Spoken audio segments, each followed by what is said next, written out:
On va lire un texte dans l'évangile de Luc, au chapitre 1er, c'est très simple.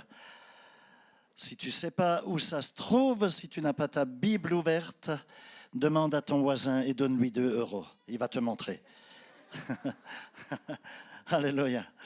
Allez, il est écrit là, on va lire dans Luc 1, le verset 30 à 38, rapidement. L'ange lui dit, ne crains point Marie, car tu as trouvé grâce devant Dieu, et voici, tu deviendras enceinte et tu enfanteras un fils, et tu lui donneras le nom de Jésus.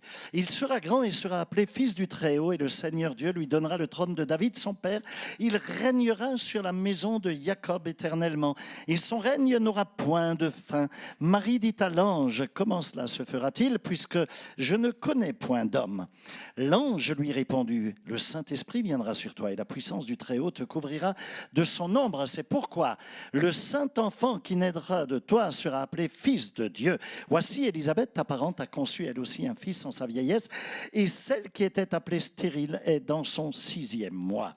Car rien n'est impossible à Dieu. Dis avec moi, rien n'est impossible à Dieu. Marie dit, je suis la servante du Seigneur, qu'il me soit fait selon ta parole. Et l'ange la quitta. Prions ensemble. Père, merci parce que tu veux nous révéler les mystères de ta parole. Tu veux nous équiper, tu veux nous bénir. Et je te suis reconnaissant pour ta faveur et pour ce que tu vas accomplir dans les vies, dans les cœurs, en particulier dans le cœur des mamans, des femmes qui sont là aujourd'hui, mais aussi dans le cœur des hommes.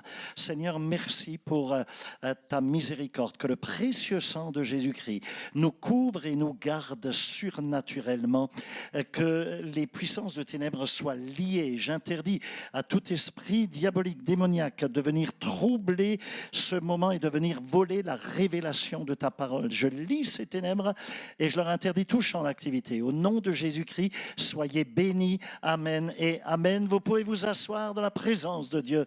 Alléluia.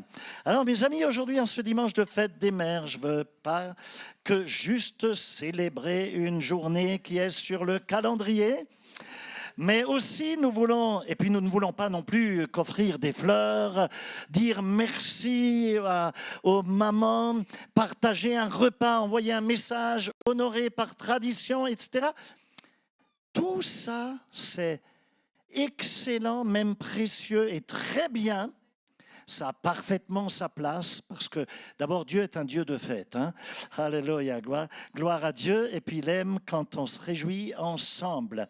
Mais aujourd'hui, je voudrais aller plus loin. Je veux parler de la femme dans le plan de Dieu. Je veux profiter de cela et je veux parler de cette fonction qui est celle de la femme, qui est une fonction très puissante, qui est cachée, qui est profonde, qui est spirituelle et que Dieu a déposée. C'est une fonction que Dieu a littéralement déposée dans le cœur de la femme. Parce qu'une mère, une maman, elle ne fait pas que porter un enfant, elle porte beaucoup plus que cela. En réalité, elle peut porter une destinée, elle porte souvent une maison, une promesse, même une génération tout entière, elle le porte sur son cœur. Vous savez, une mère peut aussi porter dans son cœur ce que d'autres ne voient pas encore. Et je veux tout de suite dire, ce matin, immédiatement, le dire que dans le royaume de Dieu, être mère, être maman, ça ne se limite pas uniquement à l'enfantement biologique, au fait de donner naissance à un bébé biologiquement, à un enfantement naturel. Non, parce qu'en vérité, il y a des mères selon la chair, bien sûr, mais il y a aussi des mères selon l'esprit. Il y a des femmes, voyez-vous, qui ont porté des enfants dans leur ventre, bien évidemment. Merci Seigneur pour toutes ces femmes. Mais il y a aussi des femmes qui ont porté des âmes dans leur cœur. Il y a aussi des femmes qui ont élevé des enfants qui n'étaient pas les leurs. Et puis il y a des femmes qui sont devenues littéralement des repères, des couvertures, une forme de protection, des consolations, des intercesseuses, des sources de vie. D'ailleurs, il y a souvent plus d'intercesseuses que d'intercesseurs. Eh ouais. Il y a des femmes qui ont enfanté naturellement, et il y a des femmes qui ont enfanté et qui continuent d'enfanter spirituellement. Il y a des femmes qui n'ont peut-être jamais eu le titre de mère. On ne les a jamais appelées maman sur un papier, mais qui ont été des mères dans l'âme, des mères dans la foi, des mères dans la prière, des mères dans l'Église, des mères dans une génération. Et je veux profiter pour honorer toutes ces femmes, vous honorer. honorer les mamans, les grands-mères, les belles-mères. Alléluia. Les mères spirituelles, les femmes qui ont pleuré dans le secret. Et je veux honorer les femmes qui ont tenu debout alors que tout semblait s'effondrer autour d'elles. Et elles ont tenu malgré tout. Les femmes qui ont aimé, qui ont couvert, qui ont pardonné, qui ont relevé, qui ont protégé, qui ont consolé, qui ont bâti, qui ont... Je veux déclarer sur chacune d'elles, femme, tu portes beaucoup plus que ce que tu crois. C'est le titre de mon message. Regardons rapidement et c'est là que je veux rentrer un peu dans le message. Je voudrais qu'on regarde rapidement la biographie de Marie, très rapidement. Marie avait reçu une visitation d'un ange, on l'a lu. Elle avait reçu une parole de Dieu qui lui a annoncé quelque chose qui avait complètement dépassé son entendement, sa compréhension. L'ange lui avait dit, tu deviendras enceinte, tu enfanteras d'un fils. Mais ce que Marie allait porter, ce n'était pas qu'un bébé, mes amis. Elle allait porter le Christ vivant, le Seigneur Jésus lui-même. Et elle n'a pas que porté un enfant, elle a porté le Sauveur du monde. Elle n'a pas porté juste qu'une grossesse, elle a porté une visitation littéralement de Dieu. Elle n'a pas que porté une naissance, elle a porté l'accomplissement d'une prophétie. Elle n'a pas que porté quelque chose, mais elle a porté quelque chose pour toutes les générations à venir, jusqu'à la fin. Et c'est ici que je commence mon message. Maintenant, écoute bien. Premièrement, je vois une femme qui a été visitée par Dieu. Et laisse-moi te dire qu'une femme visitée par Dieu, souvent, elle porte quelque chose qui la dépasse. Marie a dit à l'ange, comment cela se fera-t-il? Quand l'ange lui a dit, voilà, tu tomberas enceinte, je te couvre, etc. Mais comment cela se fera-t-il? J'ai jamais connu d'homme. Comment est-ce possible? Remarque bien que Marie n'a pas argumenté à ce moment-là. Elle n'a pas argumenté avec Dieu. Elle a juste dit, comment? Comment ça? Elle n'a pas rejeté la parole. Elle a simplement reconnu qu'elle ne savait pas comment cette parole pouvait bien s'accomplir, puisqu'elle n'a jamais couché avec un homme. Elle était vierge. Et je sais qu'il y a beaucoup de femmes ici qui comprennent parfaitement la question de Marie. Comment? Parce que beaucoup de femmes ici, vous avez peut-être eu des comment dans votre vie. Comment ma maison va-t-elle pouvoir être à nouveau restaurée? Comment mon fils ou ma fille qui s'est éloigné du cœur de Dieu va-t-il revenir? Il est en train de partir en vrille dans le monde, mais est-ce qu'il va revenir à son bon sens et au pied de Jésus? Comment cette promesse s'accomplira-t-elle? Comment vais-je vivre toutes ces oppositions? Comment vais-je continuer à l'aimer alors que je sais qu'il m'a trompé? Comment vais-je pouvoir croire encore alors que j'ai déjà tellement attendu? Donc Marie demande comment cela se fera-t-il? Et c'est normal, c'est tout à fait humain. Et l'ange de répondre, le Saint-Esprit viendra sur toi et la puissance du Très-Haut va te couvrir de son ombre. Autrement dit, Marie, ce que Dieu te demande de porter, tu ne le porteras pas par ta propre force. Tu ne le porteras pas par ta seule intelligence, par ta seule capacité, par ta force humaine. Le Saint-Esprit va venir sur toi et la puissance du Très-Haut va te couvrir. Tu n'es pas appelé à porter ta maison toute seule, ma sœur. Tu n'es pas appelé à porter tes enfants tout seul, ta famille toute seule, ton leadership tout seul. Tu n'es pas appelé à porter ta douleur toute seule. Il y a une puissance, c'est une parole pour toutes les femmes, il y a une puissance qui vient d'en haut. Il y a une grâce qui couvre, une couverture qui vient d'en haut et qui protège. Le Saint-Esprit, il est venu pour protéger ce qui est faible. Dieu relève ceux qui tombent, il console ceux qui pleurent et il ravive les flammes qui s'éteignent. Peut-être que tu es fatigué parce que tu as essayé de porter une promesse de Dieu par tes propres forces. C'est possible. Mais je sais avec certitude qu'il y a ici des femmes qui probablement vous avez essayé de tout gérer. Vous avez essayé de tout comprendre, de tout contrôler, de tout réparer, de tout tenir. Je sais que c'est quelque chose qui est dans votre ADN en tant que femme. Je connais mon épouse, je connais son fonctionnement. Elle se préoccupe pour tout, c'est incroyable. C'est un vrai ordinateur. Elle est capable de me réveiller à 3 heures du matin pour me dire « Est-ce que tu as pensé à ça ?» Je dis « Non, mais maintenant tu viens de me réveiller. » Je vais avoir le temps d'y penser. Ok, mais aujourd'hui le Seigneur te dit, ma fille, laisse ma puissance te couvrir. Laisse mon esprit te renouveler, laisse ma grâce descendre sur toi. Tu n'es pas qu'une femme qui porte, mais tu es aussi une femme que Dieu veut couvrir. Hello! Et la réponse finale de Marie est extraordinaire. Elle dit, je suis la servante du Seigneur, je suis la servante du Seigneur. Waouh! Qu'il me soit fait selon ta parole. Wouh! C'est un oui. C'est un oui, mais il y a un grand mais qui suit ce oui. C'est un oui, mais un oui dans l'inconnu, dans l'incompréhension. C'est un oui par la foi. C'est un oui qui va changer l'histoire. Et je veux dire ceci. Dans une maison, le oui d'une femme est capable d'ouvrir la porte à la visitation de Dieu. Vous êtes très sensibles, les femmes. Vous avez cette sensibilité prophétique qui fait partie de votre ADN. C'est quelque chose de féminin. Tu sais, Dieu n'a pas d'identité de genre. Il n'est ni homme ni femme. Ok, il est Dieu, il est esprit. C'est pour ça qu'il faut que ceux qui l'adorent en esprit et en vérité. Ok, maintenant, il s'est incarné dans la nature de Christ Jésus, certes, pour venir marcher sur cette terre. Mais néanmoins, Dieu est Dieu. Il est autant mère que Père. Ok, et donc vous avez cette sensibilité que vous avez reçue directement de l'Esprit de Dieu et qui fait que vous êtes à quelque part très sensible au prophétique. Et c'est un avantage incroyable, comme ça peut être un danger. Vous êtes tellement sensible que s'il y a de la confusion ou vous ne discernez pas, vous pouvez tomber dans une forme de jézabélisme, bien évidemment, et être trompé par les ténèbres. Et c'est pour ça que Dieu a placé à côté de vous un homme qui va peut-être être plus carré, mais qui va recadrer, qui va par la connaissance, etc., etc. Mais une femme, elle a des antennes, elle est capable littéralement d'ouvrir la porte à la visitation de Dieu. Le oui d'une maman peut arrêter un mauvais cycle dans une maison. Le oui d'une intercesseuse peut sauver toute une génération. Le oui d'une femme qui prie peut devenir le point de départ d'une nouvelle histoire au niveau de toute une famille. Marie a dit oui et Jésus est entré dans le monde. J'ai une question pour toi. Qu'est-ce qui peut entrer dans ta maison si tu dis oui à Dieu? Qu'est-ce qui peut entrer dans ta maison si tu dis oui à Dieu?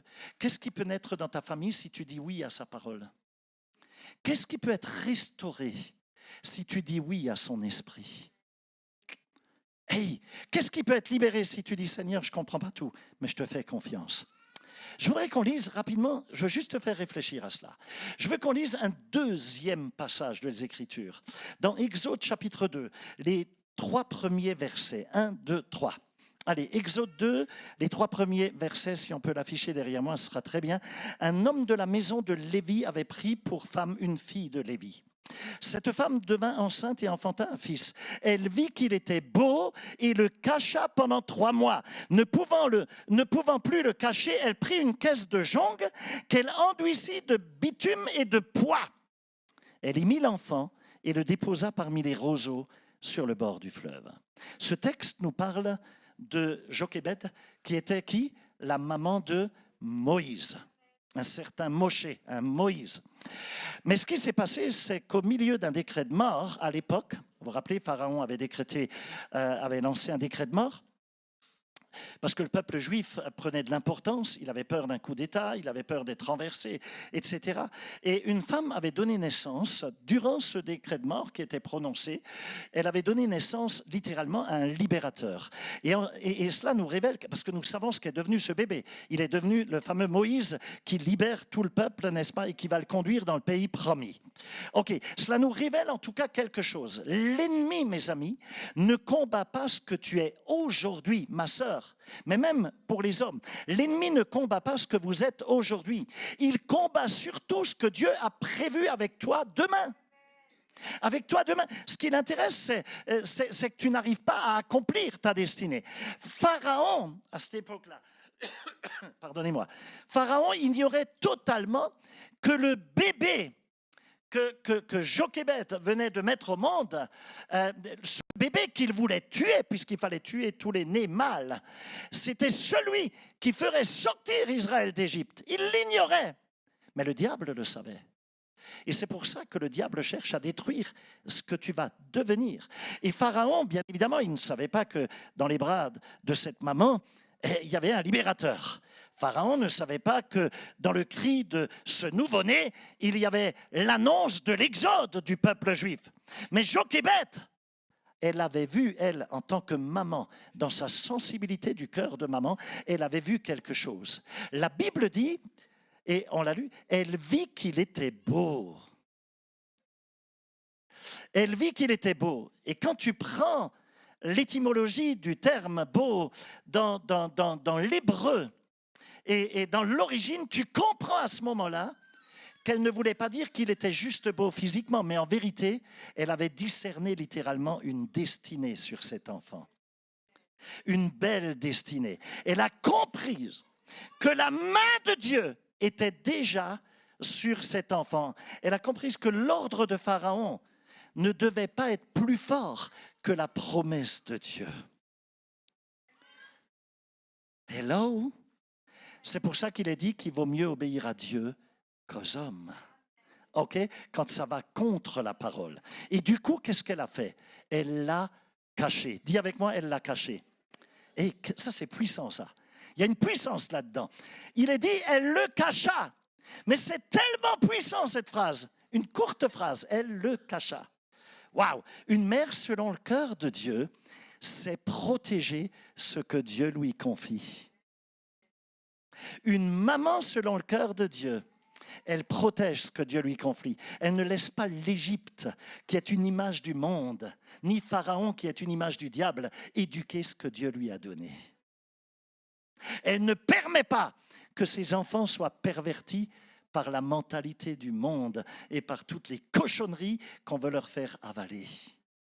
Hello, je n'ai pas le temps de le développer et je ne veux pas aller sur un terrain qui pourrait être problématique. Mais vous voyez ce que je veux dire. Donc on n'a pas à tout accepter en tant qu'enfant de Dieu. OK? Elle ne permet pas à Pharaon de nommer ce que Dieu a appelé.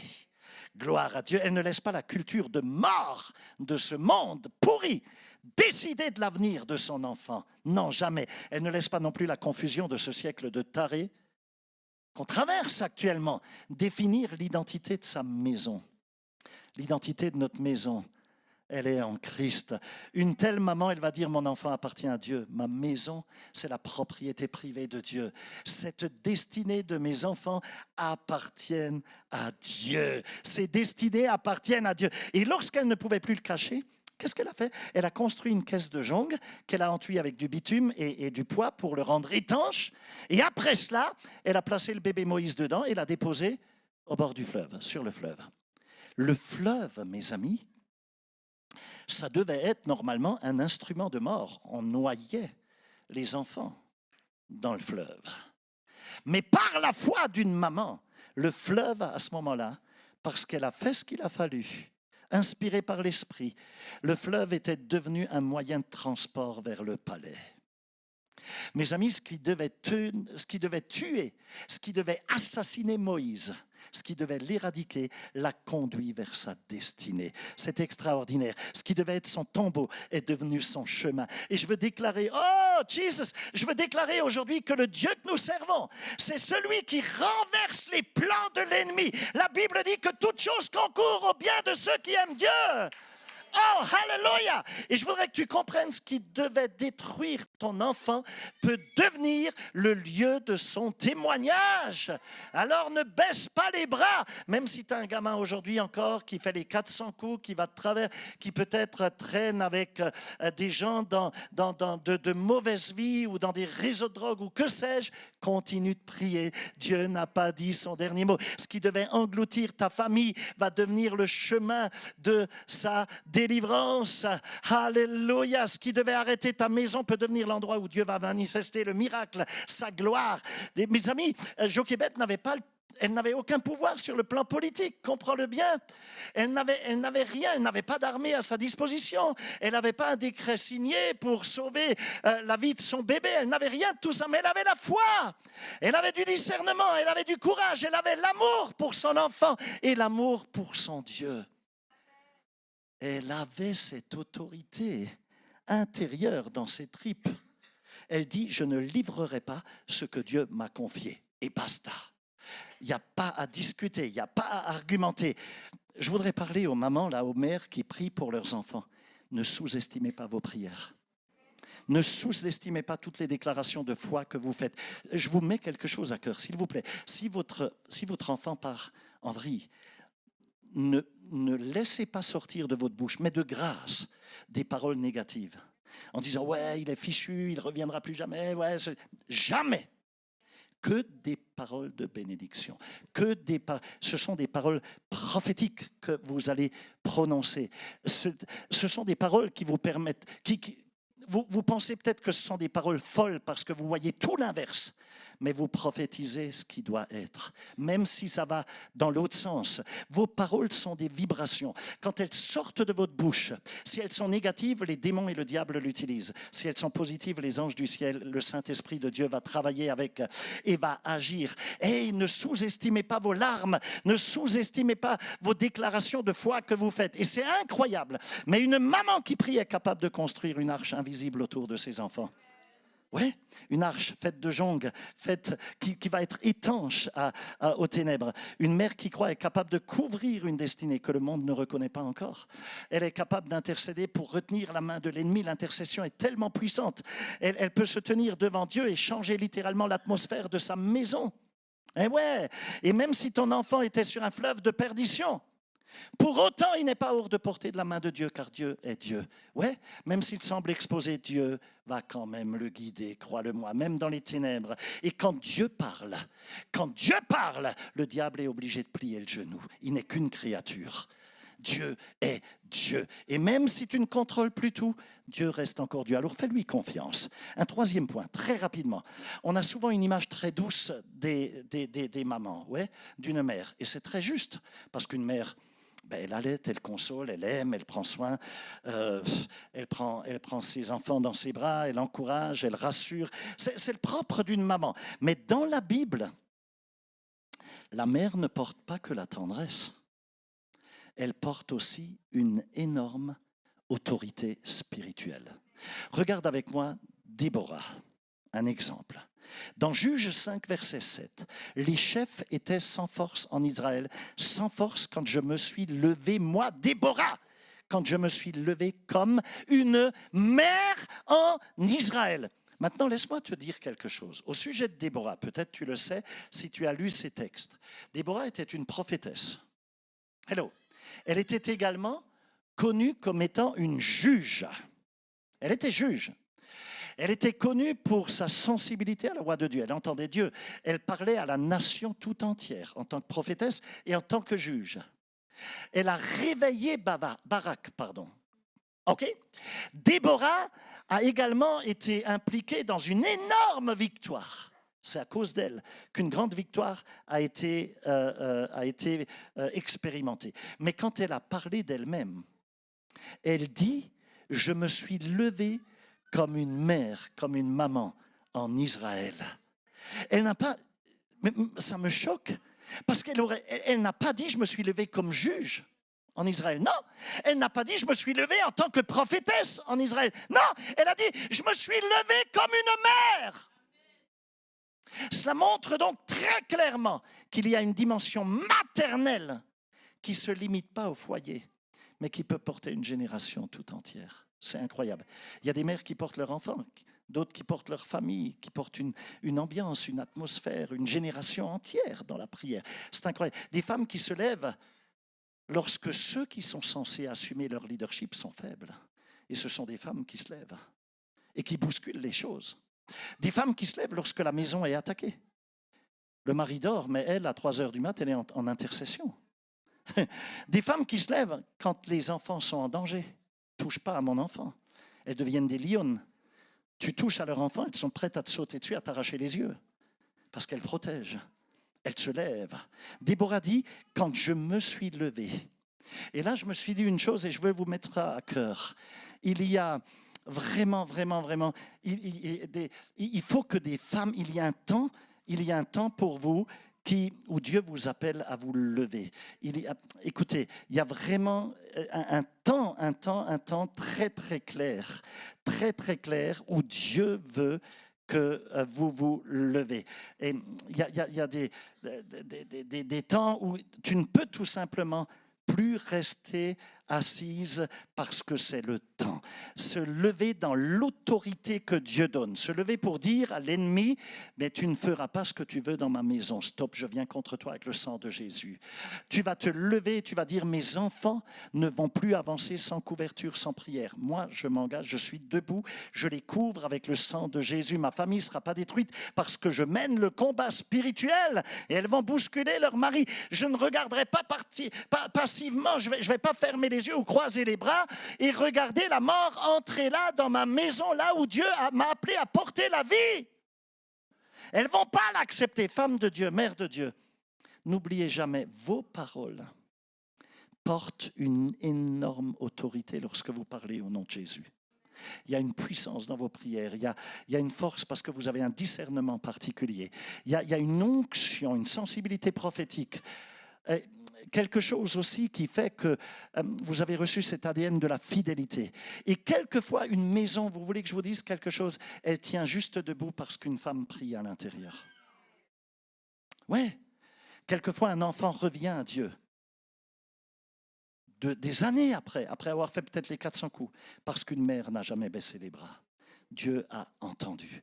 Parfois, une famille peut traverser une tempête, mais terrible, mais en sortir victorieusement, juste parce qu'une femme a continué à déclarer la parole de Dieu dans la maison, à prophétiser littéralement la parole.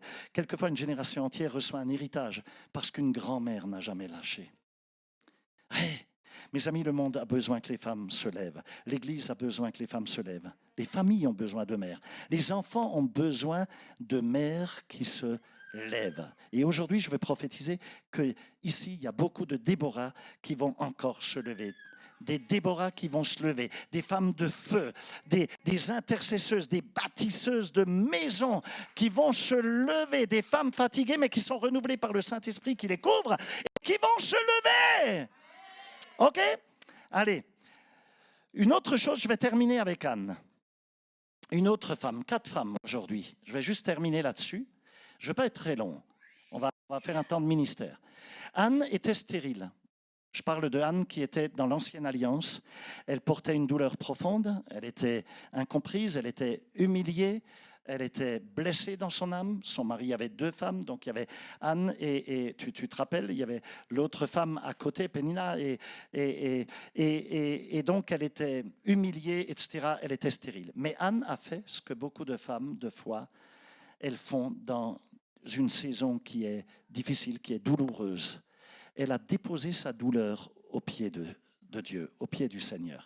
Viens, on va lire rapidement dans 1 Samuel, chapitre 1er, à partir du verset 10. Il est dit là, et l'amertume dans l'âme, elle pria l'Éternel et versa des pleurs. Elle fit un vœu en disant, Éternel des armées, si tu daignes à regarder l'affliction de ta servante, si tu te souviens de moi et n'oublie point ta servante, et si tu donnes à ta servante un enfant mâle, donc un petit garçon, je le consacrerai à l'Éternel pour tous les jours de sa vie. Regarde et comprends bien. Écoute bien. Anne, à aucun moment, elle est devenue frustrée et a transformé sa douleur en une colère intérieure, en frustration ou en rébellion. À aucun moment. Elle aurait pu jalouser l'autre femme. Elle aurait pu devenir amère. Elle aurait pu tout ce que tu veux. Non. Elle a veillé sur l'état de son cœur. Elle a gardé un cœur pur, car seuls ceux qui gardent un cœur pur verront Dieu. Amen. J'ai enseigné à ce sujet l'autre jour.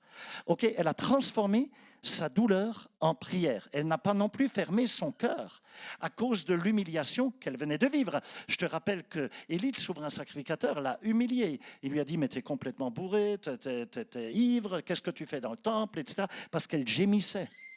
Ok, elle gémissait, il pensait qu'elle était folle, qu'elle était ivre, qu'elle était... Voilà. Au contraire, elle a laissé son humiliation la pousser encore plus aux pieds du Seigneur. Et elle a pleuré, mais elle n'a pas fait que pleurer, elle a prié. Elle a pleuré, mais aussi elle a prié. Elle a souffert, clair, elle était dans la douleur. Mais elle a cru, elle a mis sa foi en action. Elle était brisée, mais elle s'est tournée vers Dieu. Et Dieu lui a donné Samuel. Et ce qui est bouleversant, voyez-vous, c'est extraordinaire. Elle avait besoin d'un bébé. Elle voulait vivre la maternité. Et Dieu avait besoin d'un prophète. Les deux besoins se sont rencontrés. Ouf, c'est incroyable. Dieu lui a donné un Samuel, prophète pour la nation d'Israël qui n'en avait plus à ce moment-là. Mais ce qui est bouleversant, c'est qu'après avoir reçu Samuel, Anne ne l'a pas gardé pour elle. Elle l'a consacré à Dieu. Dans 1 Samuel, toujours au chapitre 1er, versets 27 et 28, 2 versets, il est dit, c'était pour cet enfant que je priais et l'Éternel a exaucé la prière que je lui adressais. Aussi, je veux le prêter à l'Éternel. Il sera toute sa vie prêté à l'Éternel. Pourquoi est-ce qu'Anne a agi de la sorte? Pourquoi? Tout simplement parce qu'Anne a compris que l'enfant qu'elle tenait dans ses bras était d'abord et en premier lieu une réponse de Dieu. Elle avait compris que ce qu'elle avait reçu de Dieu devait lui être restitué. Elle a compris qu'elle n'était pas propriétaire de la destinée de Samuel, mais qu'elle n'en était que la gestionnaire. La destinée de Samuel ne lui appartenait pas. Et ça, c'est une parole importante pour toutes les mamans ici. Mes amis, aimer ne veut pas dire posséder. Ça ne veut pas dire contrôler, ça ne veut pas dire étouffer. Ça ne signifie pas prendre la place du Saint-Esprit. Vous êtes là, les mamans ? Mais aussi les pères. Il y a un moment où une mère doit absolument apprendre à déposer ce qu'elle aime le plus entre les mains de Dieu. Si tu veux que Dieu puisse agir, relâche entre les mains de Dieu. J'ai tellement d'exemples, c'est fou, tellement de témoignages, on n'a pas le temps de tous vous les raconter, mais où j'ai vu des mamans se bagarrer parce que leur enfant partait en vrille, commençait à consommer de la drogue, faisait les 400 coups dehors, les gendarmes venaient à la maison, toquaient à la porte, on l'a pris la main dans le sac, il y a eu des emprisonnements, des libérations, des choses terribles. Elles étaient brisées dans leur cœur, ces mamans qui aiment le Seigneur, qui viennent à l'église, et elles ont bagarré. Elles m'ont dit, je me rappelle de cette femme qui m'a dit, mais pasteur, je m'en sortirai jamais. Cet enfant va me tuer. Et je lui ai dit, attends. Tant que tu penses que toi, tu seras le sauveur, Dieu ne peut plus intervenir. Tu es en train de prendre la place de Dieu. Tu dois le déposer. Maintenant, tu le relâches. Et tu fais confiance à Dieu. Et tu commences à prophétiser de bonnes choses sur lui. Et tu dois le déposer. Et vous savez quoi, cette femme, de toute façon, elle n'en pouvait plus. Elle a fini par le faire. Eh bien, ça n'a pas mis 6 mois, il était de retour. Il était restauré. Il était dans la repentance. Il a été transformé. Une femme doit apprendre à déposer son fils, sa fille, son couple. Quand quelquefois il y a des périodes de crise, arrête de taper des pieds. Dépose-le aux pieds de Jésus. Dépose ton homme aux pieds de Jésus. Les inquiétudes, les regrets que tu peux avoir, les peurs, ce fichu besoin de toujours tout vouloir maîtriser et contrôler. Mais ça fait partie de la femme. Cherche à toujours tout contrôler. Mais arrête, dépose aux pieds du Seigneur. Pourquoi est-ce que je dis ça? Parce qu'aucune mère n'est appelée à être le sauveur de sa maison. Il n'y en a qu'un seul, c'est Jésus. Amen. Et en tant que mère, tu es appelé à aimer, à prier, à instruire, à couvrir, à bénir, mais tu dois aussi apprendre à dire, Seigneur, je te remets, je place entre tes mains ce que je ne peux pas porter tout seul. Anne a dit, c'était pour cet enfant que j'ai prié. Ouais. Et je crois que beaucoup de femmes ici pourraient dire, c'était pour ma maison, que j'ai prié pour mon mariage, que j'ai prié pour ce fils que Dieu m'a donné, que j'ai prié pour cette fille, que j'ai prié pour la restauration de mon couple, pour cette guérison, pour cette promesse que j'ai priée. Et aujourd'hui, le Seigneur dit, continue de prier, mais apprends à me faire confiance. Apprends à me faire confiance, parce que ce que tu mets entre les mains de Dieu n'est jamais perdu. Ce que tu consacres à Dieu va finir par porter du fruit. Ce que tu essayes de contrôler par tes propres forces, Dieu ne peut pas intervenir. Dieu ne peut pas intervenir. Allez, pour conclure, aujourd'hui, en cette fête des mères, je veux déclarer ceci. Femme, tu portes beaucoup plus que ce que tu crois. Comme Marie, tu peux porter une visitation sur ta maison. Tu peux, comme Jochebed, protéger une destinée, celle de tes enfants. Ça peut être tes enfants spirituels. Comme Déborah, tu peux te lever avec autorité. Et comme Anne, tu peux consacrer à Dieu ce que tu aimes le plus. Je ne sais pas comment tu es venu ici. Peut-être que tu es venu fatigué, avec un sourire extérieur mais un cœur très très lourd. Peut-être que tu es venu en disant « Personne ne sait tout ce que je porte, mais c'est lourd. Personne ne sait ce que je traverse. Personne ne connaît toutes les prières. Durant les nuits où j'ai pleuré sur ma couche, toutes les larmes que j'ai versées, personne ne connaît les combats que j'ai menés dans le secret. Mais le Seigneur te dit, je sais, j'ai vu, j'ai entendu, je connais tes prières, je connais tes nuits, je connais tes sacrifices, ton amour, ta fidélité, ta fatigue, tes combats, je connais tout ça. Et je viens pour te renouveler aujourd'hui. Je veux renouveler tes forces aujourd'hui. Je viens couvrir ta maison. Je viens visiter ton cœur aujourd'hui. Et je viens aussi te rappeler que tu n'es pas seul. Le Saint-Esprit vient sur toi. La puissance du Très-Haut, disent les Écritures, te couvre de son ombre. Et comme Marie, tu peux dire, Seigneur, qu'il me soit fait selon ta parole. Je ne comprends pas tout, mais je te dis oui. Je ne sais pas comment tu vas faire, mais je dis oui, Seigneur. Je ne vois pas encore l'accomplissement, mais je dis oui. Alléluia. Je ne veux plus combattre tout seul, je ne veux plus bâtir tout seul, mais je veux construire avec ta présence. Et donc, je veux déclarer sur vous les femmes aujourd'hui, sur vous les mamans, que toutes les maisons représentées ici, en cet instant, que rien n'est impossible à Dieu. On l'a lu. Dis avec moi, rien n'est impossible à Dieu. Les enfants vont revenir. Les maisons vont être restaurées. Les cœurs vont être guéris. Les familles vont être relevées. Les promesses de Dieu vont s'accomplir. Les prières vont encore allumer des feux qui étaient éteints. Les destinées vont être libérées parce que rien n'est impossible à Dieu. Mets-toi debout.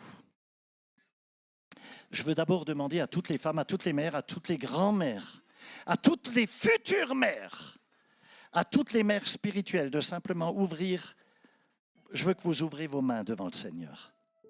Pas religieusement, il n'y a rien de mystique là-dedans. Non, non, non, juste comme un geste d'abandon, tu ouvres les mains comme pour recevoir. C'est une manière de dire, Seigneur, je reçois ce que tu veux me donner et je te remets ce que je ne peux plus porter tout seul. Les pères qui sont là, au nom de Jésus, je veux prier maintenant pour chaque femme présente dans ce lieu.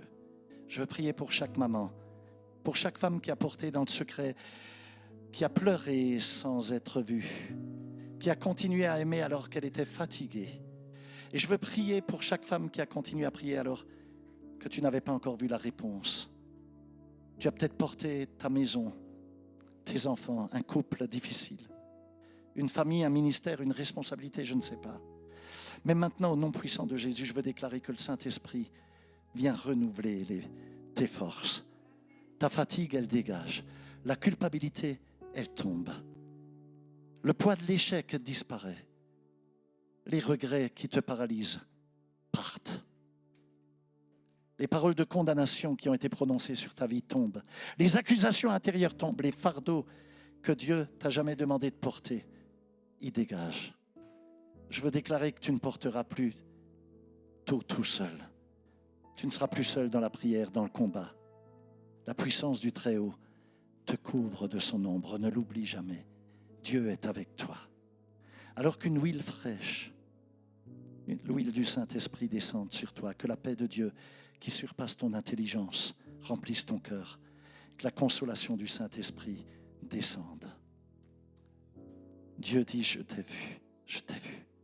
Mes amis, avant de continuer à prier et à faire le ministère, je veux dire quelque chose avec beaucoup de vérité, d'humilité et beaucoup de respect.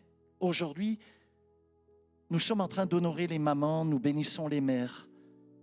On reconnaît celles qui portent, celles qui ont porté ce que vous avez pu souffrir, tout ce que vous avez pu donner. Mais je veux aussi dire ceci. Aucune maman n'est parfaite. Tu entends ce que je dis? Aucun papa n'est parfait et aucun enfant n'est parfait. Et il n'existe aucune famille parfaite. Parce que depuis que le péché est entré dans le monde, tout est brisé et nous sommes des personnes imparfaites. Même les mères qui ont tant aimé ont parfois blessé. Même les pères qui ont voulu bien faire ont quelquefois manqué leur objectif. Même les enfants qui ont reçu beaucoup ont parfois gardé des douleurs, des incompréhensions, des silences, des blessures profondes. Et il y a peut-être ici des fils ou des filles, des adultes, des jeunes, des personnes déjà mariées, des parents eux-mêmes. Vous êtes déjà parents peut-être. Et vous portez malgré tout encore dans votre cœur une blessure liée à votre mère ou à votre père, une parole de votre mère que vous n'avez peut-être jamais digérée, une parole d'injustice, un rejet, une absence, une préférence. Votre mère a peut-être préféré tel enfant à vous. Elle a fait des différences. Peut-être tu as été élevé dans un foyer recomposé et l'on a préféré les bébés du nouveau foyer, du nouveau lit, alors que tu es venu avec 1 ou 2 enfants. Ils n'ont rien demandé. Et leur beau-père les a peut-être maltraités et tu n'as pas pris leur défense. Tu as peut-être souffert d'une absence de maman, d'incompréhension, de dureté, d'un conflit familial. Une histoire d'argent peut-être, d'héritage, de décision, de paroles mal placées qui avaient fait mal. Et je peux vous en parler avec beaucoup de vérité, parce que moi-même j'ai connu cela. Je l'ai traversé à un moment de ma vie. Alors que j'étais fraîchement marié à l'époque à mon épouse Annick, on était encore tellement jeunes, on était dans nos 5 premières années de mariage. La relation avec ma propre maman a très mal tourné. Il y a eu un problème d'héritage que mes parents avaient fait. Ils ont fait un partage de leurs biens par anticipation de leur vivant. C'était une très grosse ferme céréalière qui était en jeu avec plus de 140 hectares. Et il y a eu des préférences par rapport à un frère qui a repris la ferme. Moi, j'étais gamin, j'étais adolescent et ils ont signé en mon nom par procuration.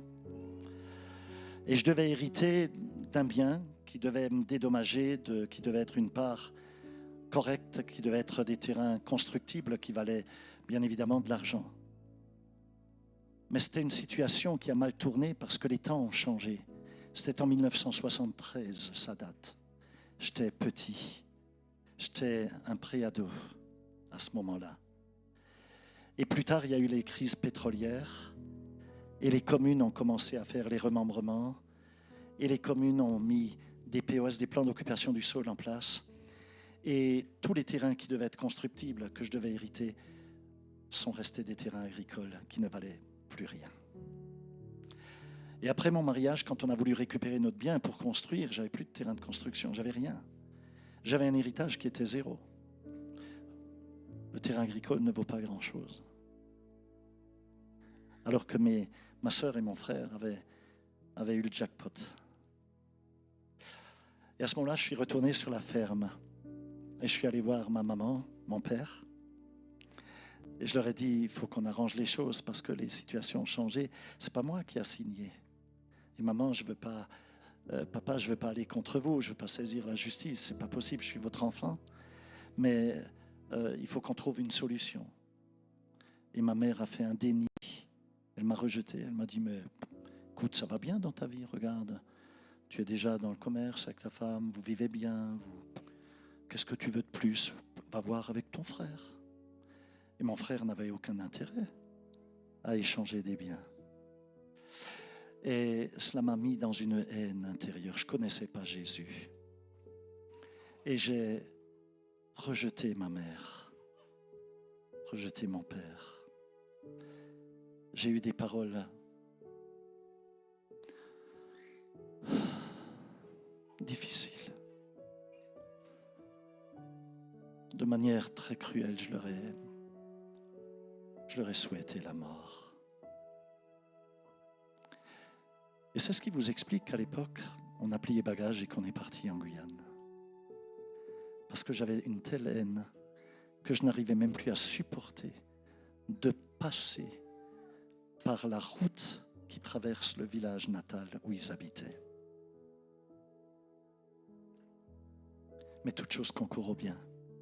Car si cela n'était pas arrivé, je ne serais peut-être pas là aujourd'hui à vous prêcher l'Évangile. Il n'y aurait pas eu d'église en Guyane. Mes amis, laissez-moi vous dire que quand j'ai rencontré le Seigneur, alors que j'étais très très mal, parce que cette relation a abîmé, cette problématique a abîmé ma relation avec mes parents, bien évidemment.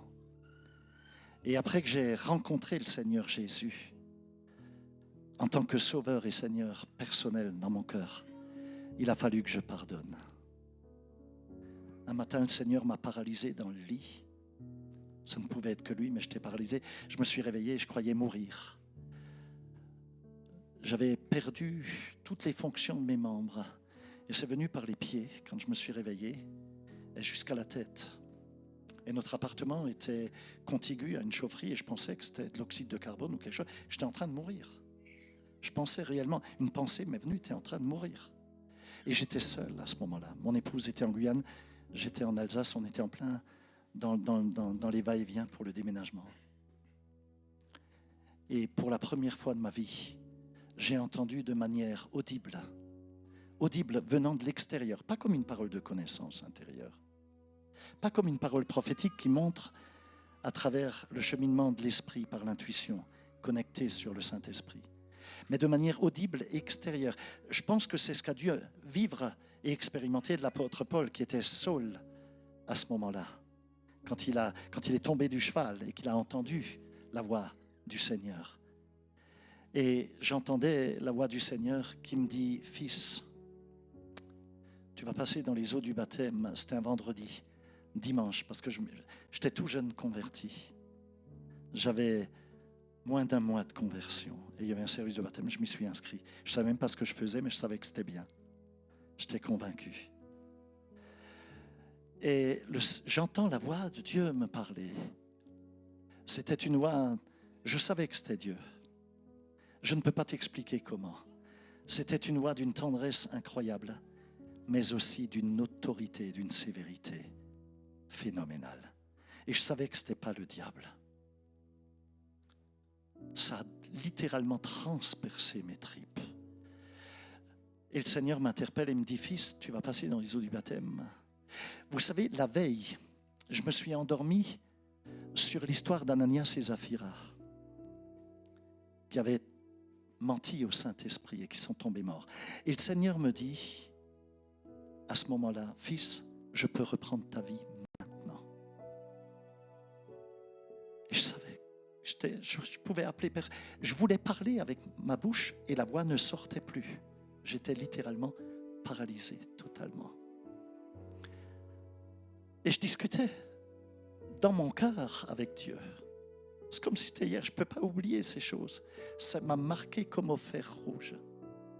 Et le Seigneur m'a dit, tu vas dans les eaux du baptême dans cet état, avec la haine que tu as dans ton cœur. Il y a une porte ouverte tout grand qui donne accès à l'enfer dans ton cœur. Et je veux que tu me serves. Et j'ai négocié avec Dieu et je dis, Seigneur, ce que ma maman a fait, parce qu'elle avait une préférence avec le frère, ce qui était tellement équitable et était tellement visible, pardon. Et mon père n'agissait pas, il était cool, il osait rien dire. C'est la bonne poire à côté. Mais elle manigançait. Et je disais, mais c'était trop violent, comment tu veux que je pardonne? Mais j'y arrive pas. Je veux pardonner, mais je ne peux pas. C'est plus fort que moi. Et le Seigneur me dit à ce moment-là, je vais te couvrir. Je vais t'aider. Je vais t'accompagner. Et je vais te précéder. Je dis, Seigneur, si vraiment tu le fais, alors je te dis oui. Et au moment où j'ai dit oui, c'est comme si une douche venait sur moi. Toute la mort, toute la paralysie m'a quitté tout comme elle est venue, mais aussi, je peux te dire que c'est le jour de ma vie, je ne me suis jamais levé aussi vite que ce jour-là. Mais jamais aussi vite. J'ai littéralement sauté du lit parce que, ah non, mais ça te fait bizarre, tu sais. Tu recouvres de nouveau les fonctions de ton corps. Je peux te dire que c'est très, très, très particulier. Et je me suis levé, je n'ai même pas pris de café, pas de petit déjeuner. J'ai foncé à la douche, je me suis habillé et je suis parti avec ma voiture direct sur la ferme. C'était à une dizaine de kilomètres. Quand je suis rentré dans le chemin qui mène au corps de ferme, un sentier privé, pour la première fois de ma vie, ça n'arrivait jamais, mon père était au milieu du sentier, il était comme en train de m'attendre. C'est fou. Je me suis arrêté avec le véhicule, je suis sorti de la voiture, il me voit, il pleure, il ouvre ses bras et on a une grande étreinte. Et c'est comme s'il me disait, fils, ça me fait du bien que tu sois de retour. Et ensuite, je suis allé voir ma maman qui a rejeté mon pardon, qui n'a pas voulu entendre parce qu'elle était très religieuse, très catholique. Et elle m'a dit, je n'accepte pas que tu aies abandonné la religion catholique. Alors que je n'avais jamais de religion en réalité, je n'étais jamais pratiquant. J'avais une vie de patachon. Je trouvais ma femme en discothèque. J'étais loin d'être catholique. Et elle le savait, mais tu vois l'argument du diable. Tu as renié ce que tu étais. J'ai renié quoi? Je ne sais même pas ce que j'ai renié. Et je lui ai dit à ce moment-là, maman, tu sais, puisque tu dis que je suis tombé dans une secte ou je ne sais pas quoi, alors je préfère être dans une secte de sauvés que dans une religion perdue. Et on s'est quitté comme ça. Et 3 jours plus tard, j'ai appris que ma maman venait d'apprendre qu'elle était atteinte d'un cancer déjà en stade terminal. Elle ne le savait pas.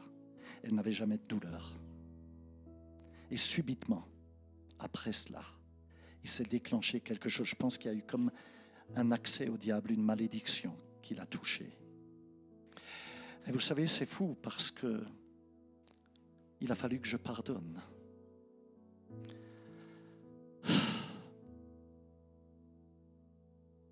Pas parce que tout était normal, pas parce que tout était facile, pas parce que la blessure n'existait pas, pas parce que je devais faire semblant de n'avoir rien ressenti. Non, mais il m'a fallu pardonner. Pourquoi? Parce que Jésus m'avait pardonné. Il m'a fallu le pardonner parce que je ne pouvais pas laisser une blessure devenir une prison dans mon cœur. Il m'a fallu pardonner parce que je n'aurais pas pu entrer pleinement dans ma destinée en restant attaché à une douleur du passé. J'aurais gardé un cœur impur, avec de la haine. Il m'a fallu pardonner parce que le pardon, il ne libère pas que celui qui le reçoit. Ma mère ne l'a pas reçu, mon père l'a reçu. Mais il libère aussi, premièrement, celui qui donne le pardon. Ça m'a libéré. J'avais besoin d'être libéré. Et je peux témoigner cela parce que ensuite, peu de temps après, le Seigneur a ouvert une porte de restauration. Et ce qui s'est passé était fou. Parce que non seulement ça a permis que mon cœur soit libre, ça m'a propulsé dans le ministère, mais ce pardon a aussi permis que je puisse m'approcher de ma maman sans poison, sans être infecté dans mon cœur, sans accusation permanente, sans garder une dette émotionnelle. Vous comprenez ce que je veux dire? Et plus tard, alors qu'elle était sur son lit de mort, parce que c'est un cancer foudroyant du coup, un matin, j'étais en Guyane, elle était en Alsace. Je me réveille le matin à 7 heures et j'entends la voix de Dieu Et Dieu me dit, appelle ta maman, car je vais la reprendre. Mais je t'ai promis que toi et ta famille, vous serez sauvés. Et j'ai entendu la voix de Dieu. Je dis, mais c'est comme la dernière fois, quoi. C'était fou. Mais c'était quelque chose de profond. Et c'était comme une parole qui venait. Et là, je commençais à discerner la parole de connaissance. Et je me dis, mais je l'appelle où? Je ne sais pas où elle est, puisque j'ai eu les infos qu'elle était hospitalisée. Mais où? Dans quelle chambre? Dans quelle clinique? Dans quel hôpital? J'avais plus de contact. Donc j'ai appelé mon oncle, qui m'avait conduit à Jésus à l'époque. Et il m'a donné le numéro de chambre, il m'a tout donné. Et je lui ai dit, Paul, tu sais, le Seigneur m'a parlé aujourd'hui, je pense que maman va partir très rapidement. Il me dit, non, écoute, les médecins disent, c'est pas encore pour maintenant. Et je l'ai appelé. Et quand je l'ai eu au téléphone, pour la première fois de sa vie, je dis, maman, comment tu vas? Et puis elle me dit, je suis là, je suis faible, mais ça va. Ton frère fait ceci, cela. Bon, ça ne m'a pas trop intéressé sur le coup, parce que ce qui m'intéressait, c'était surtout elle. J'avais le temps pour le frère après. Et du coup, je lui dis, maman, le Seigneur m'a réveillé, m'a demandé de t'appeler. Elle était choquée, c'était silence. Et je voudrais prier pour toi. Est-ce que tu es OK de répéter une prière avec moi? Et vous savez ce qu'elle me répond à ce moment-là? Mon fils, je suis trop faible pour prier. Alors oui, prie pour moi, je vais essayer de répéter. Et je l'ai conduit dans une prière de salut. D'abord, je lui ai parlé pendant 2 minutes à lui présenter le plan du salut de manière très simple et très claire. Et elle a fini par dire Amen. Et ensuite, on a prié et elle a confessé Jésus-Christ comme Seigneur et Sauveur. Et je l'entendais gémir. Et je l'entendais dire, oui, je te donne mon cœur, Seigneur. De tout mon cœur, je m'abandonne entre tes mains, car tu connais ma situation. Elle a demandé pardon. Vous vous rendez compte? Je lui ai dit, maman, est-ce que tu reçois aujourd'hui mon pardon? Oui, mon fils. Je te pardonne et je te demande pardon. Et quand elle a fini par dire Amen et qu'on a raccroché, 20 minutes plus tard, l'on m'a dit ensuite qu'elle était tombée dans le coma, plus personne ne pouvait la détourner. Et le lendemain matin, elle était partie. Et le Seigneur m'a dit, je l'ai prise avec moi. Elle a été sauvée comme à travers le feu à cause de ton obéissance.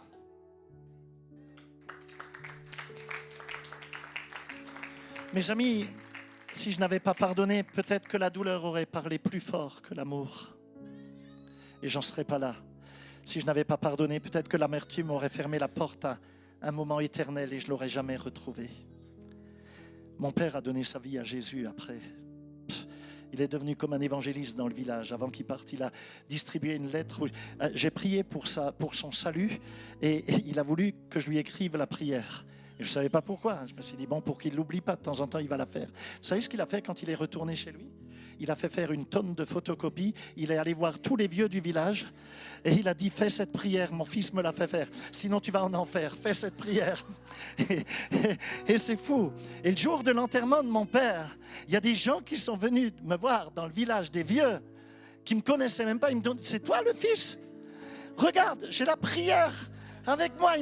Tous les jours, je fais cette prière. Je dis, continue. Le curé ne le savait pas, mais ils vont au ciel. Alléluia. C'est incroyable. Mes amis, sans le pardon, je serais resté prisonnier d'une histoire ancienne au lieu de devenir un instrument de grâce dans les derniers temps de la vie, dans les derniers instants de la vie de ma maman. Et c'est pour ça que je veux aussi parler aux enfants rapidement. Très rapidement, il est quelle heure? Ouch, il faut que j'aille vite. Je veux parler aux fils, aux filles, aux jeunes adultes, aux adultes aussi. Même à vous qui êtes déjà parents, à ceux qui ont encore leur maman qui est vivante, leur papa qui est vivant. À ceux dont les parents peut-être aussi sont déjà décédés. Ils ne sont plus là, mais peut-être que la blessure qu'ils ont laissée reste encore à l'intérieur de vous. Je t'en supplie, pardonne à ta maman, pardonne à ton papa, pardonne à tes parents, qu'ils aient été des parents adoptifs, qu'ils étaient des parents naturels, peu importe, pardonne. Ça ne veut pas dire qu'ils ont fait ce qui était juste, non. Ça ne veut pas dire qu'ils t'ont pas fait mal. Et ça ne veut pas dire que tu dois nier ce que tu as subi, pas du tout. Tu n'as même pas à minimiser la blessure. Je ne te demande pas ça et Dieu ne te le demande pas. mais ça veut dire que tu refuses que cette douleur continue de gouverner sur ta vie. Cette douleur ne doit pas gouverner ta vie. Et tu dois dire aujourd'hui, je refuse que cette blessure décide de mon avenir. Je ne veux pas rester prisonnier de cela. Je ne veux pas que l'amertume empoisonne mon cœur et qui m'empêche de voir Dieu. Je refuse de transmettre à mes enfants ce que je n'ai jamais accepté de le déposer à la croix. Je vais le déposer à la croix aujourd'hui. Je ne veux pas que mes enfants souffrent de ces blessures. Parce que laisse-moi te dire, la malédiction, si tu ne la déposes pas, et si tu ne pardonnes pas, elle poursuit jusqu'à la 4e génération. Et même jusqu'à la 10e selon le livre du Lévitique pour ce qui concerne le péché de l'impureté sexuelle. Tu sais, quelquefois, ce n'est pas juste une relation qui a besoin d'être guérie, mais une lignée qui a besoin d'être libérée. Les enfants, ou si tu n'as pas d'enfants, tu as peut-être des disciples, mais tu leur communiques un ADN sur le plan spirituel. Ils ont besoin d'être libérés. Il y a des adultes qui, quelquefois, ou des enfants qui peuvent devenir durs parce qu'ils n'ont pas à pardonner à leurs parents. Et c'est triste, leur couple, leurs propres enfants plus tard vont subir. Il y a des adultes qui deviennent méfiants parce qu'ils n'ont pas pardonné à leur maman. C'est triste. Des fils, des filles qui n'arrivent pas à aimer librement parce qu'ils portent toujours encore une dette affective, émotionnelle, qui fait partie du passé pourtant. Et le passé est passé. Il est temps de pardonner. Il y a des maisons qui restent sous tension parce qu'une blessure ancienne n'a jamais été remise aux pieds de Dieu, entre les mains du Seigneur. Aujourd'hui, le Seigneur veut guérir. Ferme les yeux. Mets une main sur ton cœur. Il veut guérir les mères, les pères, les enfants, les jeunes gars, les jeunes filles. Guérir tes souvenirs, les paroles qui t'ont blessé, les silences peut-être, les rejets, les années perdues. Des regards qui t'ont blessé, qui ont laissé une marque. Dieu veut guérir ce que personne n'a vu, mais que tu portes encore peut-être dans tes tripes. Alors maintenant, si tu sais que tu dois pardonner à ta maman, ton papa, à tes parents, ou à quelqu'un qui t'était proche, peut-être un parent adoptif, je ne sais pas, quelqu'un qui t'a élevé, un frère, une sœur, peut-être qui a abusé de toi quand tu étais petit, petite. Je veux que tu mettes simplement ta main sur ton cœur. Et tu vas dire avec moi, non pas comme une formule religieuse, non, mais comme une décision que tu vas prendre devant Dieu. Seigneur Jésus, aujourd'hui, je viens devant toi et je te présente mon cœur tel qu'il est. Je reconnais mes blessures, mes douleurs, ce qui m'a fait mal, mais je fais le choix aujourd'hui de pardonner. Au nom de Jésus-Christ, je pardonne à ma maman. Je pardonne à mon père. Je pardonne à mes parents. Et je renonce, dans le nom de Jésus, à l'amertume, à cette accusation permanente, à ce poison qui fait partie du passé. Je renonce à garder cette dette dans mon cœur. Seigneur, guéris-moi, libère-moi, restaure-moi. Et là où c'est encore possible, ouvre une porte de réconciliation, une porte de restauration. Et là où ce n'est plus possible humainement, parce que les personnes sont déjà de l'autre côté, elles sont décédées, alors viens mettre ta paix dans mon cœur. Je remets mon histoire entre tes mains. Je te remets ma famille et je la place entre tes mains. Je remets ma mère entre tes mains, mon père entre tes mains. Et je veux déclarer, au nom de Jésus-Christ, qu'en aucun cas, je resterai prisonnier de ce que j'ai vécu.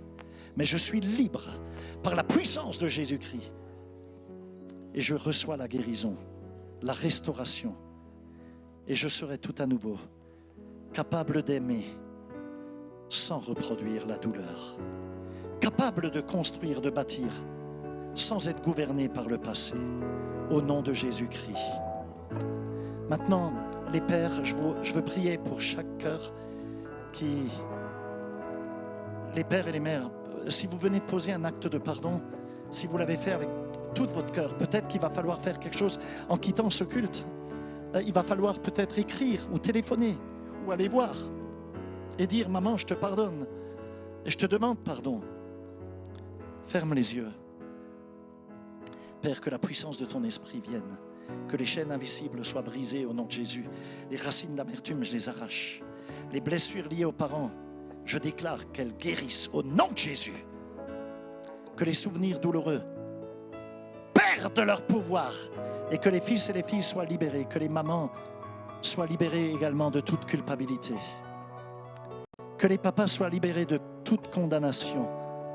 Que les familles entrent dans une saison de grâce, de vérité, de pardon, de restauration profonde. Et je déclare que ce que l'ennemi a pu utiliser jusque-là pour diviser, parce que toute chose concourt au bien de ceux qui aiment Dieu, Dieu va l'utiliser pour libérer. Je déclare une lignée de pardon, de paix, de guérison, de réconciliation. Une lignée où Jésus va être Seigneur et Roi. Merci Jésus. Merci Jésus. Merci Jésus. On va sceller ce moment. On va le sceller en prenant le pain et le vin. C'est un temps très important.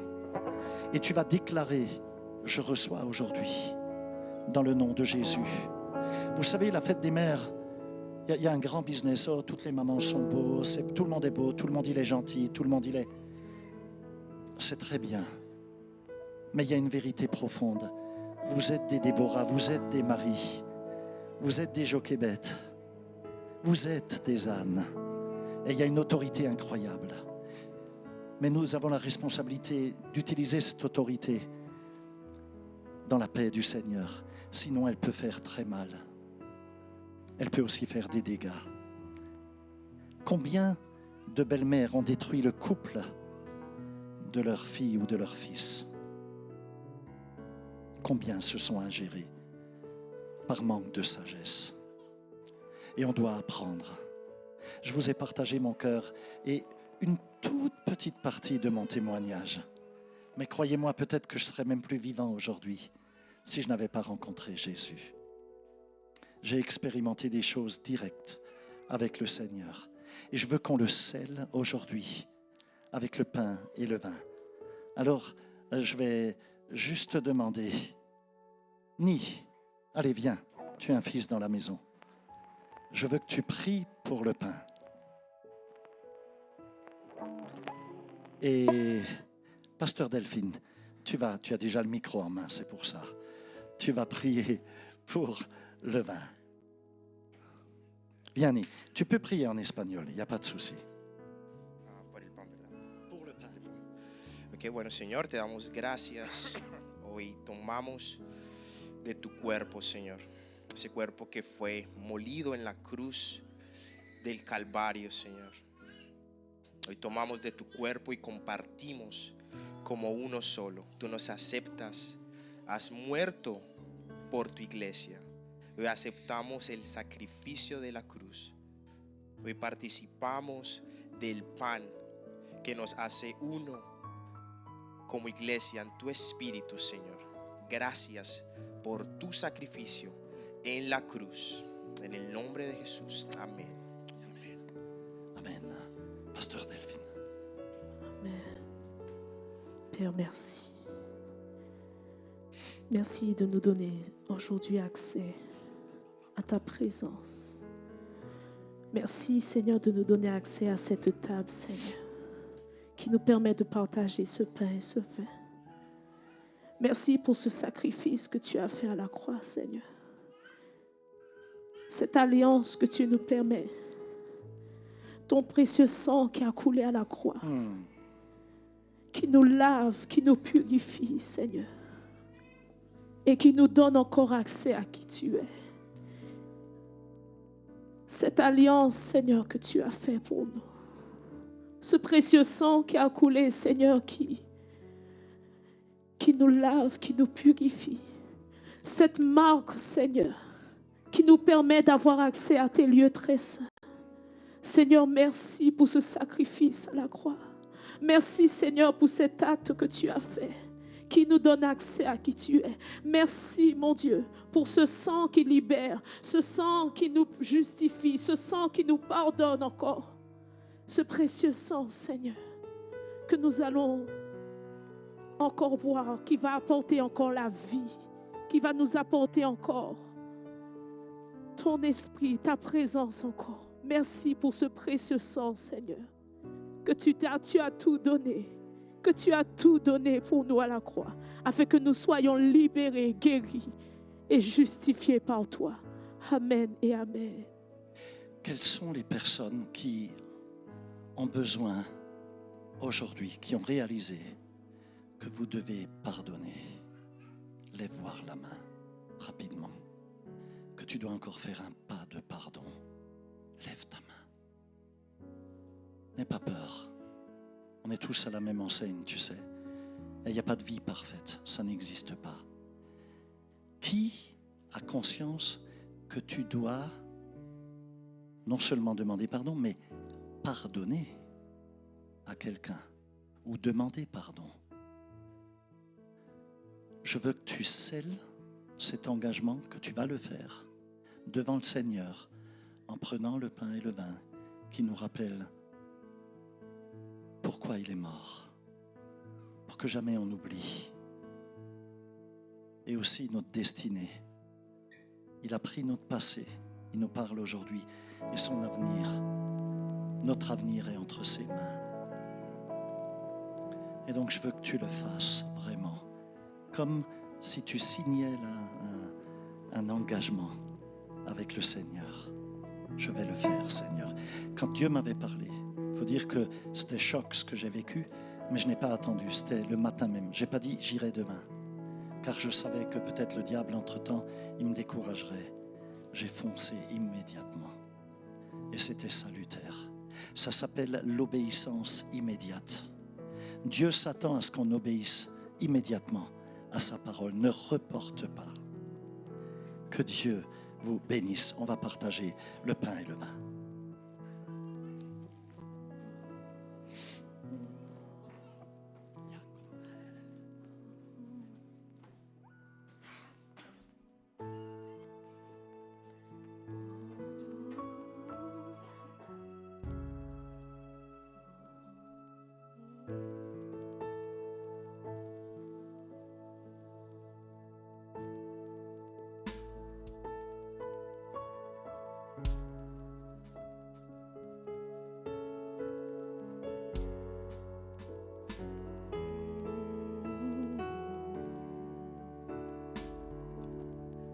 Ici,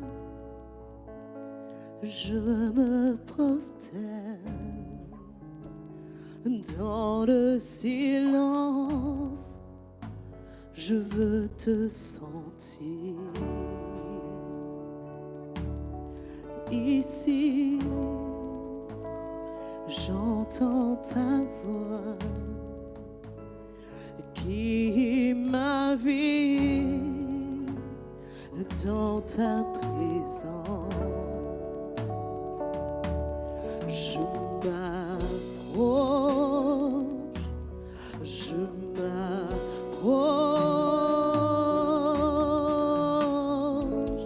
Ta gloire descend,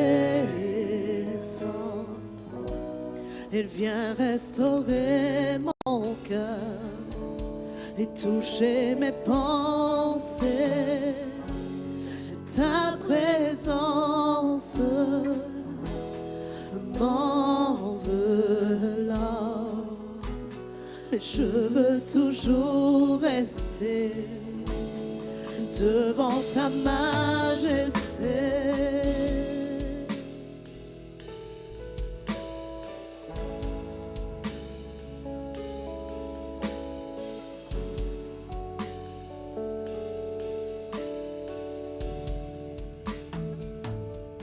J'apprends à te connaître, alors s'allume la flamme de mon cœur. Ce feu ne s'éteindra pas, attise-le sur cette autel. Je m'approche, je m'approche.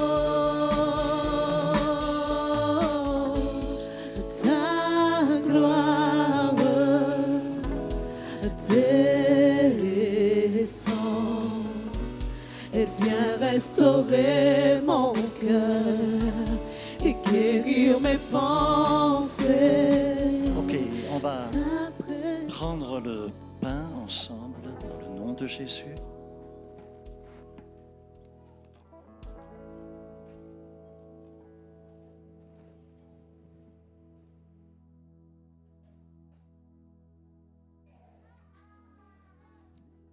Et on va prendre le vin qui représente son sang.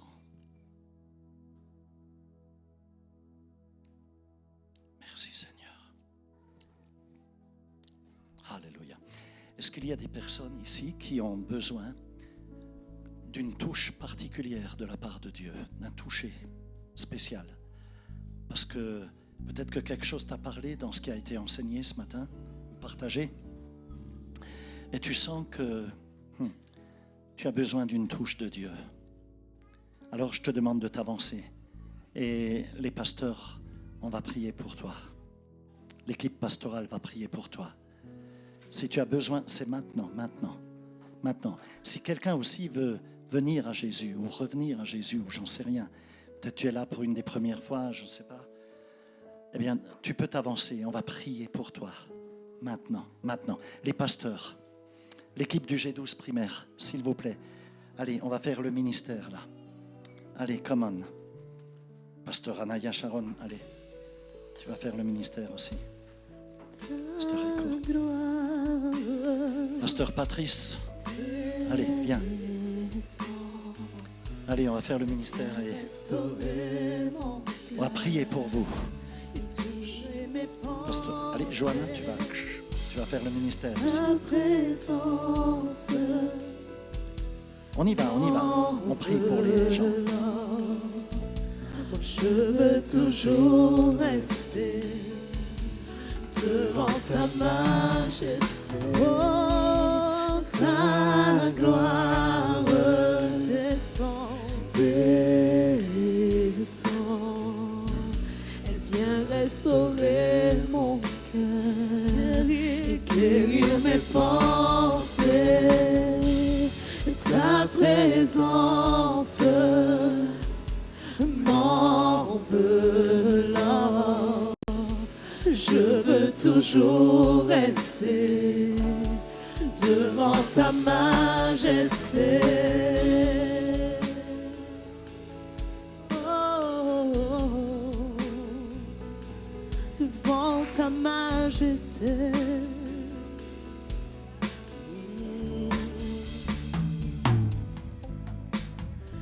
Laisse-moi voir ce que jamais je n'ai vu, un éclair de ta gloire.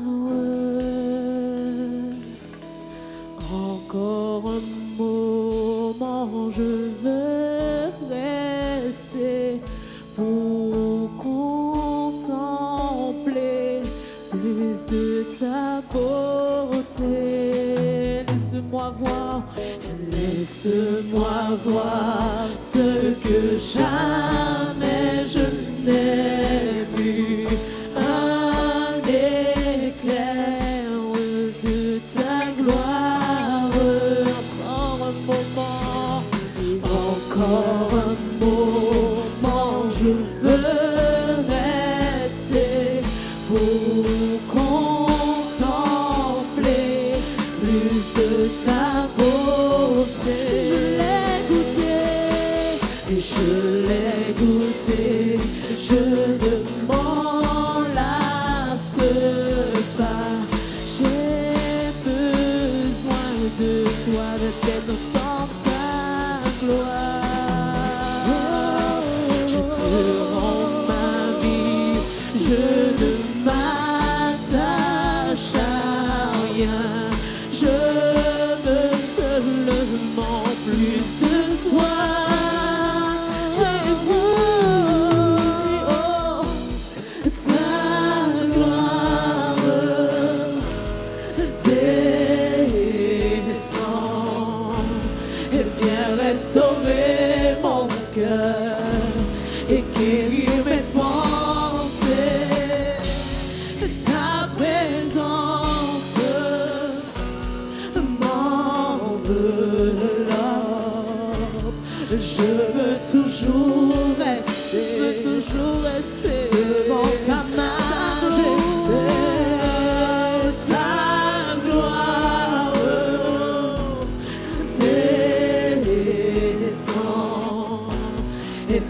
restaurer mon cœur et guérir mes pensées.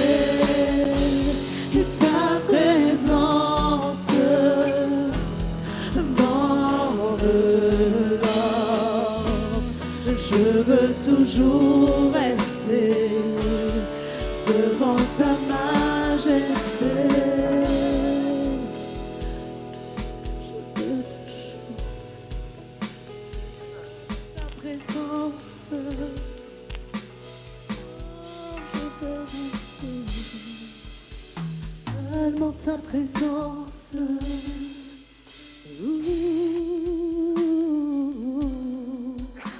Seulement ta présence. Et je désire ta gloire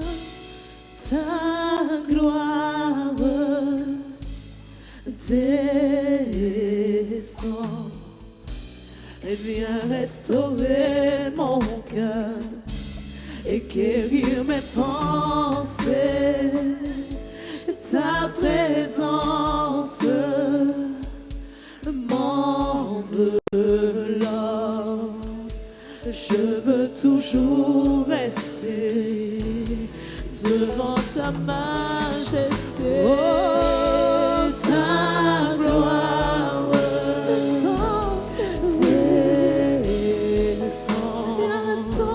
Elle vient restaurer mon cœur. Elle vient guérir mes pensées. Ta présence m'enveloppe.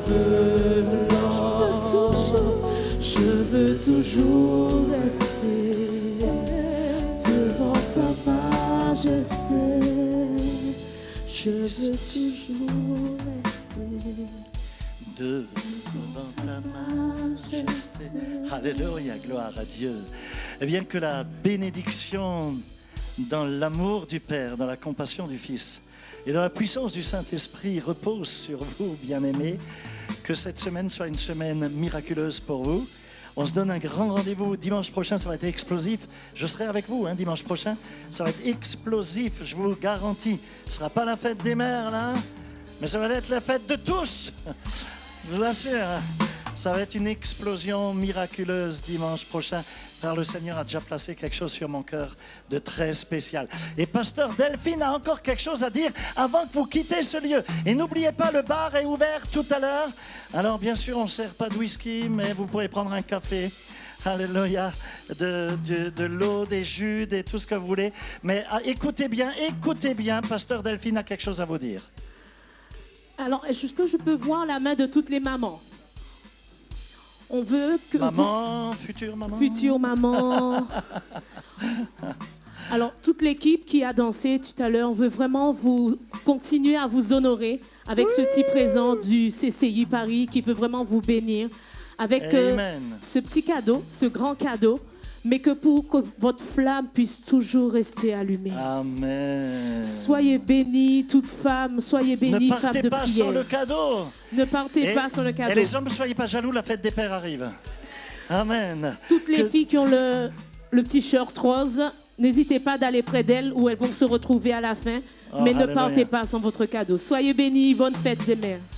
Bénédiction à tous et à dimanche.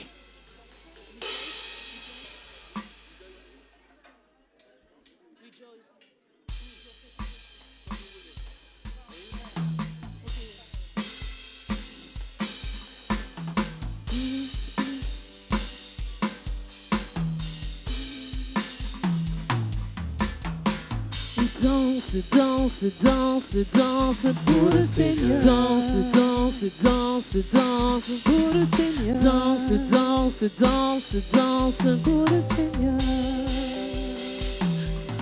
Eh oui, danse, danse, danse, danse pour le Seigneur. Oui, danse, danse, danse, danse pour le Seigneur. Oui, danse, danse, danse, danse pour le Seigneur.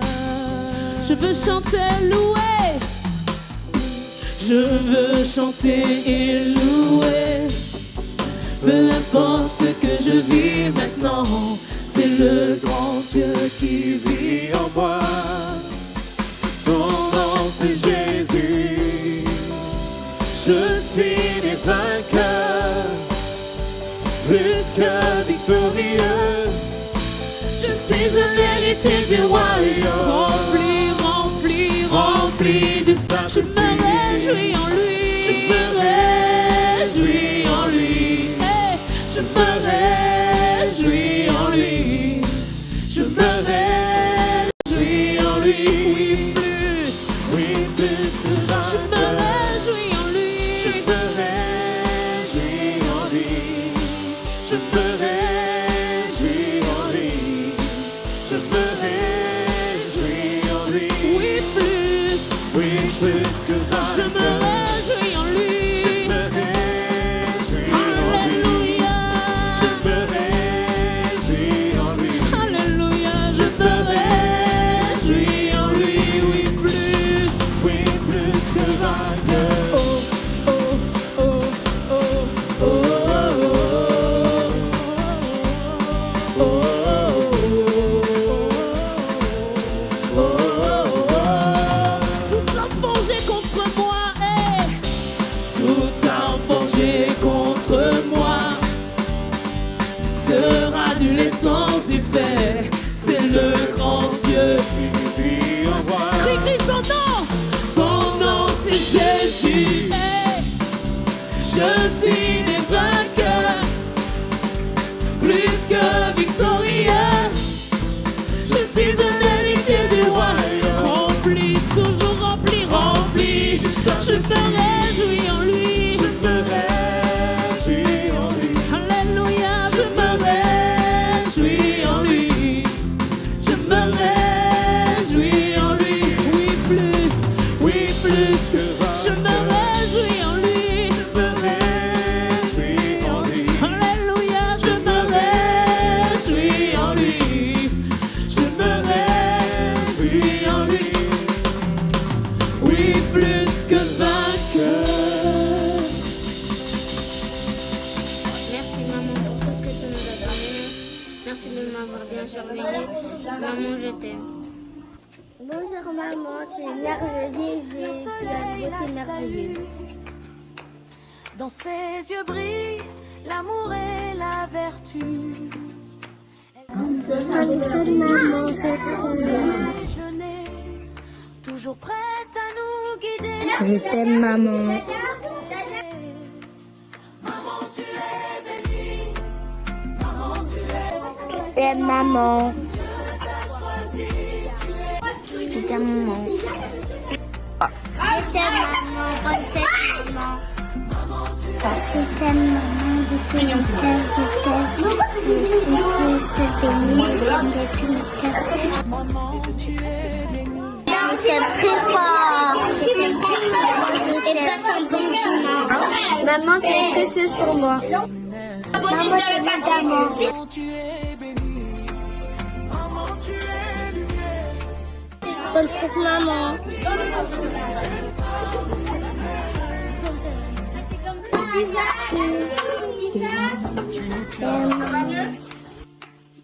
Ton courage est notre chemin. Même dans la pluie, tu restes foi et joie. Maman, ton cœur est...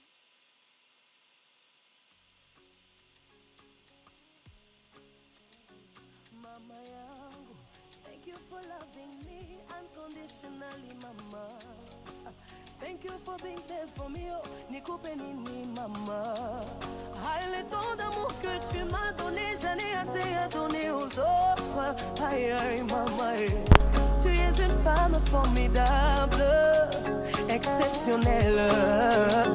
Oh, I thought you were too hard on me, then I realized your toughness shaped me, your kindness molded me. You showed me right from wrong.